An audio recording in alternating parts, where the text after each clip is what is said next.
Capítulo 18. Comportamento espírita. Nunca tínhamos visto o Raito tão preocupado, e isso estava nos deixando triste. Percebendo, ele nos falou: Luiz, não se preocupe. Logo sairão da minha mente essas imagens que se encontram junto ao meu espírito, porque infelizmente os núcleos de oração não estão ajudando a espiritualidade. As crenças estão mais preocupadas com o número de pessoas que frequentam seus templos, ou em defendê-los, do que orar pelos que sofrem. Por isso, pedimos que se formem grupos de oração pelo equilíbrio da terra, pela proteção das crianças, dos adolescentes e dos jovens, e também que orem pela não violência, que se alastra, levando tantas alegrias e tantos sonhos. A morte, sem piedade, adentra os lares através de crimes bárbaros, levando suas crianças e seus jovens, e a sociedade de braços cruzados, sem nada poder fazer. No seu livro, Na Esperança de uma Nova Vida, falamos que nuvens negras se aproximavam. E como hoje, pedimos que os núcleos de oração se unissem para evitar que a droga tomasse conta do Brasil. Contudo, nem os espíritas acreditaram em nosso pedido de socorro, e ela aí está, tornando o Brasil país escolhido para ser a pátria do Evangelho, um lugar onde o tráfico ocorre cada vez mais, sem que as autoridades tenham controle sobre ele. Agora, cresce a cada minuto, as crianças, adolescentes e jovens não podem de maneira alguma aceitar o que seja o modernismo. Os jovens espíritas têm de ter uma certa postura, e se a casa não educasse a juventude, não está prestando serviço à doutrina. A criança, o adolescente e o jovem que chegam a uma casa espírita estão em busca de conhecer o espiritismo, e só o fazemos estudando as obras básicas. Não vamos dar-lhes outros livros a não ser os da codificação, principalmente o Livro dos Espíritos, o Livro dos Médiuns e o Evangelho segundo o Espiritismo. Não vamos esquecer que o espírito não tem idade e que as crianças de hoje não são as de ontem. Elas têm muito maior capacidade com os botões para manejar qualquer aparelho eletrônico e não podem ser tratadas diferentemente dos adultos. Enquanto muitos adultos ainda não se modernizaram, as crianças estão aptas a conhecer qualquer avanço tecnológico. Logo, por que vamos tratá-las tão distintamente? Não, elas têm de obedecer a uma disciplina espírita, na qual o homem vale por seus atos nobres. A criança, o adolescente e o jovem precisam ser apresentados a Deus. Essa é a finalidade do Espiritismo, saber o porquê de tudo e estudar a reencarnação, porque só ela, a reencarnação, coloca as verdades dos acontecimentos da vida diante dos encarnados.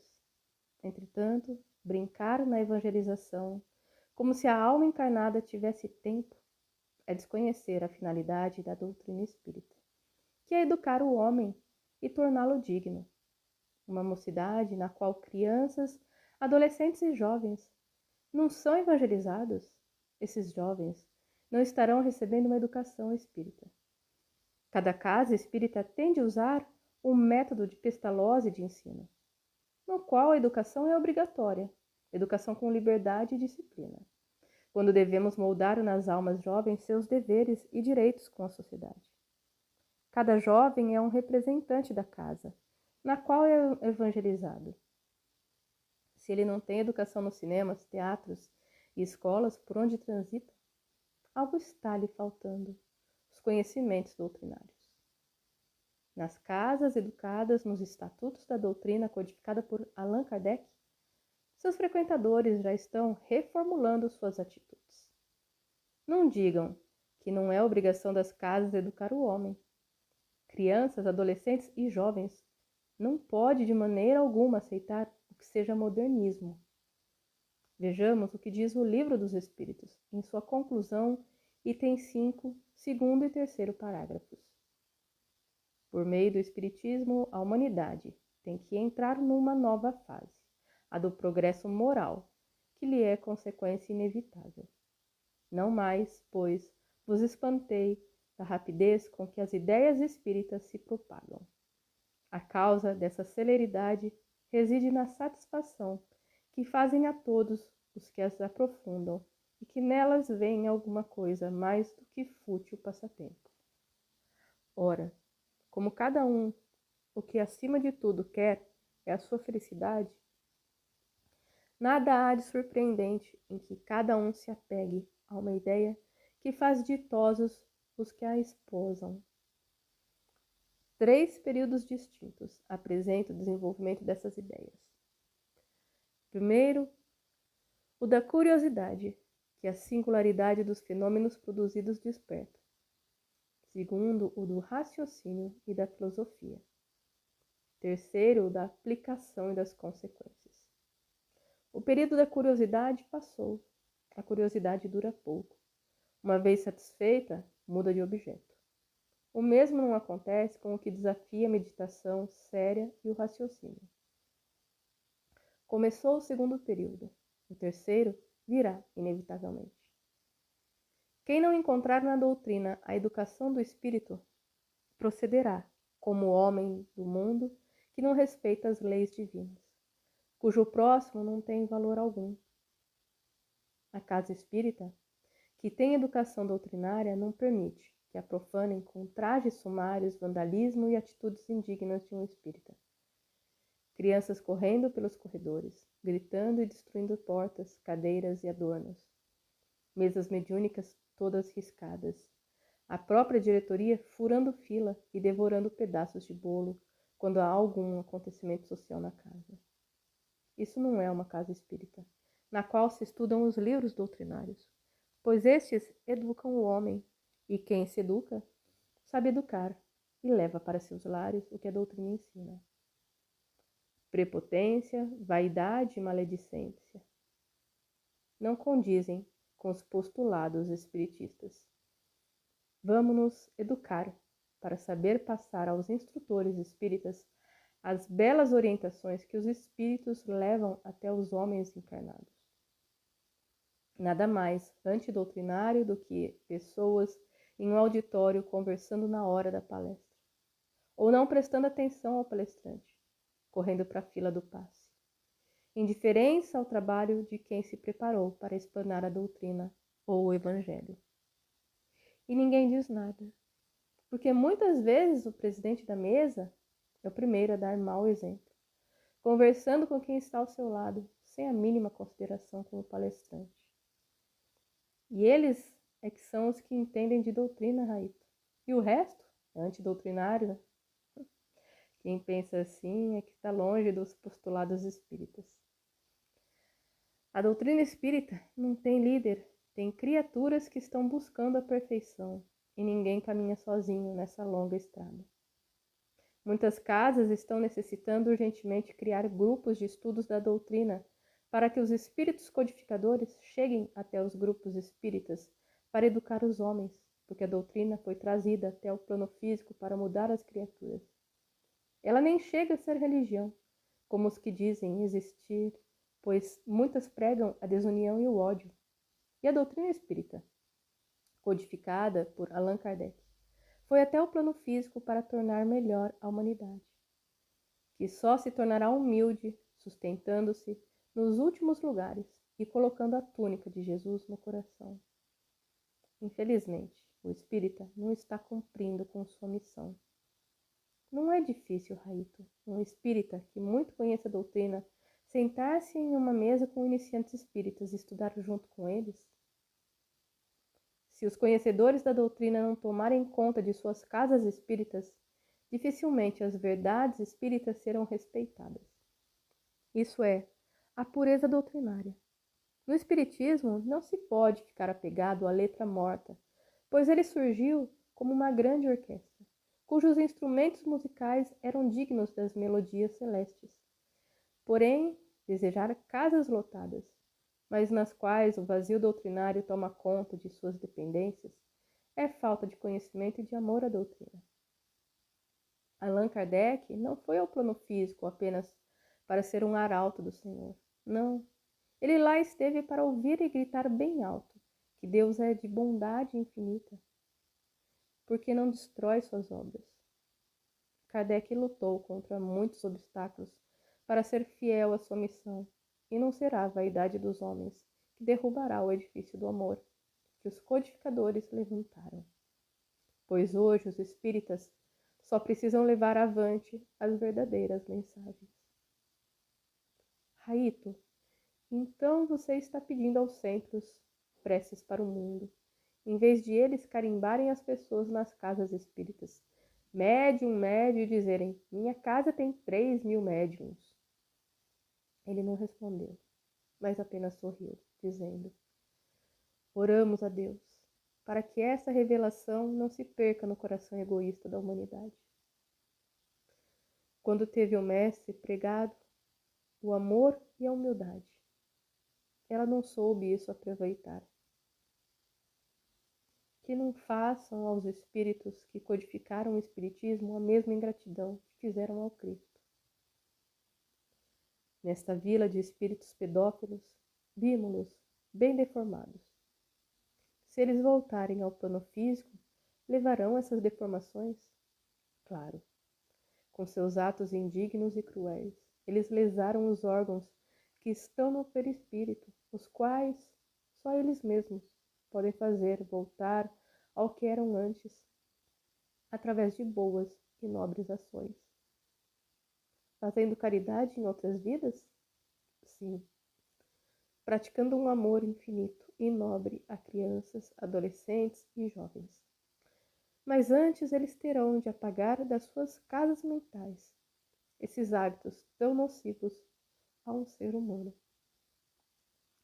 Raito, como existem pais, padrastos e irmãos, enfim, até familiares que não respeitam as crianças. E por isso que as crianças têm de ser protegidas. Nos orfanatos, elas não podem ser entregues a pessoas neuróticas. E, infelizmente, em muitas casas, as pessoas que tratam dessas crianças não estão preparadas. Faltam voluntários, o que não deveriam fazer as mães que se separam dos filhos em mortes prematuras.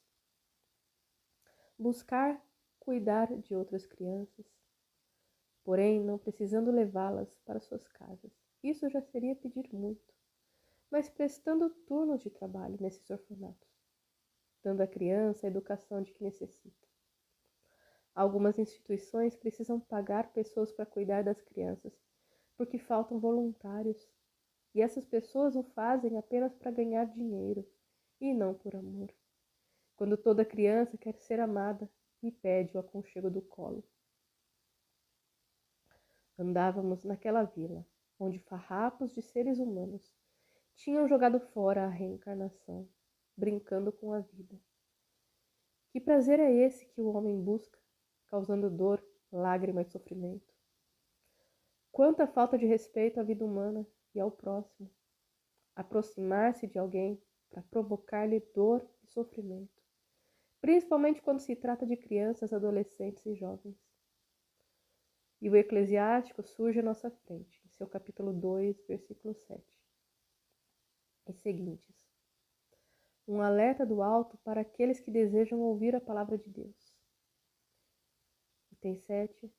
Vós que temeis o Senhor, contai com a sua misericórdia, e não vos desvieis para não cairdes.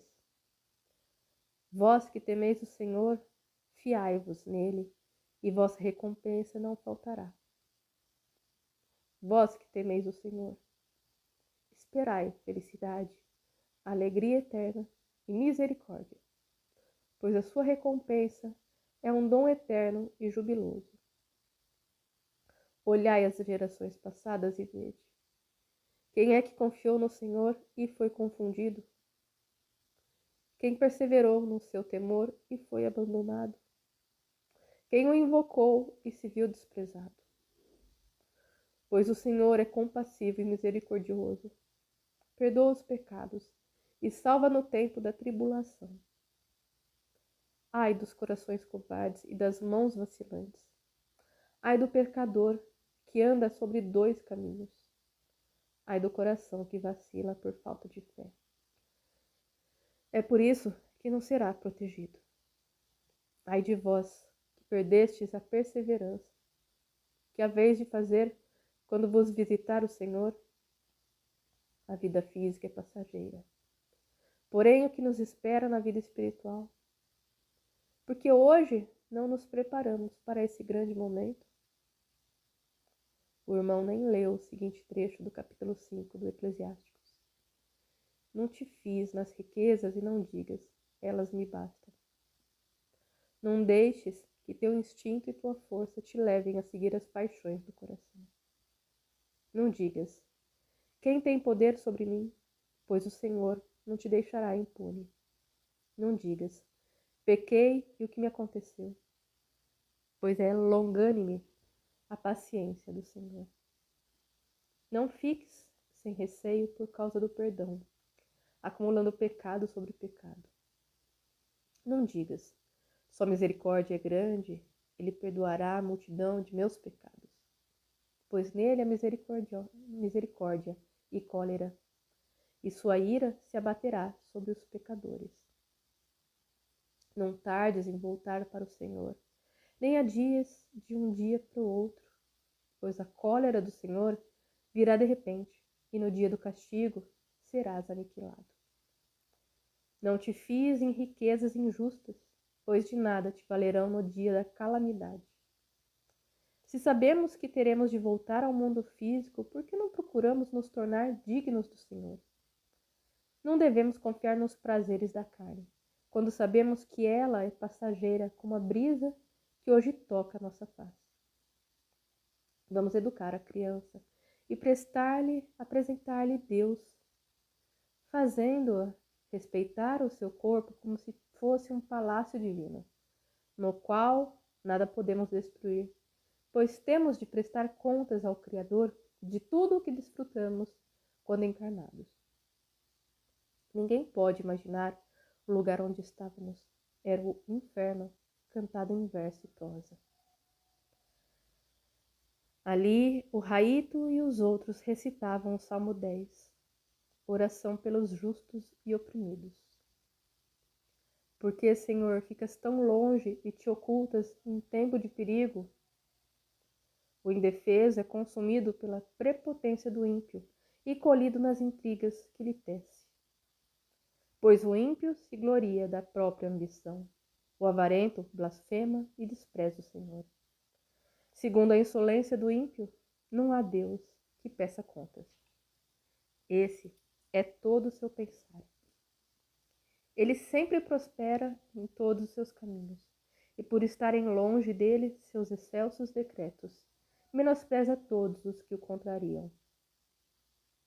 Diz em seu coração, jamais serei abalado, de geração em geração, por desgraça alguma. Tem a boca cheia de imprecações, fraude e violência, e sob a língua miséria e tribulação. Fica de emboscada, perto das aldeias, e bem escondido, mata o inocente. Seus olhos espreitam o desamparado. A quem, às escondidas, armas ciladas, como um leão que no covil fica de tocaia para assaltar o indefeso. Assim ele assalta o indefeso, arrastando-o nas malhas. Agacha-se, atira-se e com toda a força cai sobre os desamparados. Diz em teu coração, Deus o esquece, cobre a face para nunca perceber. Levanta-te, Senhor, ergue, ó Deus, tua mão, não te esqueças dos indefesos. Como pode o ímpio desprezar a Deus, dizendo em seu coração, ele não pedirá contas? Tu, porém, vês a tribulação e as mágoas, observas para retribuir com as próprias mãos. É a ti que se encomenda o desamparado, porque do órfão és tu o protetor. Quebra o braço do ímpio, ao perverso pede contas de sua maldade, até nada mais se encontrar. O Senhor é rei para todo sempre. Os pagãos desaparecerão do país. Ouviste, Senhor, o anseio dos humildes. Confortaste seu coração e os atendestes. Fazendo justiça ao órfão e ao oprimido. Que os homens afastados do país não voltem a semear o terror. E assim fomos saindo daquela vila, que vem aumentando cada vez mais em tamanho, e o homem brincando com a dor dos inocentes. Vimos ali terríveis deformações, e o pior é que poucos do mundo físico sabem que existem redes de pedófilos que atuam em vários lugares, fazendo vítimas a cada instante. Deixando o local, sentíamos como se estivéssemos saindo do inferno. Sim, ali era o inferno, onde espíritos endurecidos e maus estavam à mercê do ódio e da maldade. Eles saem da vila? Perguntamos ao Raito. Saem e vão até o plano físico, juntar-se aos seus semelhantes. E por mais que os cravos brancos lutem contra eles, muitas vezes esses espíritos conseguem driblar a espiritualidade maior, devido à vibração atual do planeta, no qual as tendências perniciosas são defendidas por alguns que julgam que todos podem fazer o que desejam, sem medir as consequências. Enquanto nos retirávamos, Pim recitou o seguinte trecho do capítulo 4 de Oséias. Ouvi a palavra do Senhor, israelitas, pois o Senhor vai abrir um processo contra os habitantes do país, porque não há fidelidade nem amor, nem conhecimento de Deus no país. Aumentam as maldições, as mentiras, os assassinatos, roubos e adultérios. Os derramamentos de sangue se sucedem. Por isso, a terra secará. Todos os seus habitantes desfalecerão. Perecerão junto com os animais selvagens, com as aves do céu e até com os peixes do mar. Sim, que ninguém abra um processo e que ninguém julgue, pois na realidade o meu processo é contra ti, ó sacerdote. Tropeçarás de dia e de noite, tropeçará contigo também o projeta. Farei perecer tua mãe. Meu povo será destruído por falta de conhecimento. Por teres rejeitado o conhecimento, eu te rejeitarei do meu sacerdócio. Por teres esquecido os ensinamentos de Deus, eu também me esquecerei de teus filhos. Quanto mais numerosos se tornaram, tanto mais pecaram contra mim. Trocaram a sua glória pela ignomia. Eles se alimentam dos pecados do meu povo e anseiam por suas faltas. Acontecerá ao sacerdote o mesmo que ao povo, e eu o castigarei por sua conduta e farei recair sobre ele suas obras. Comerão, mas não ficarão saciados. Vão prostituir-se, mas não se multiplicarão, porque abandonaram o Senhor para se entregar à prostituição.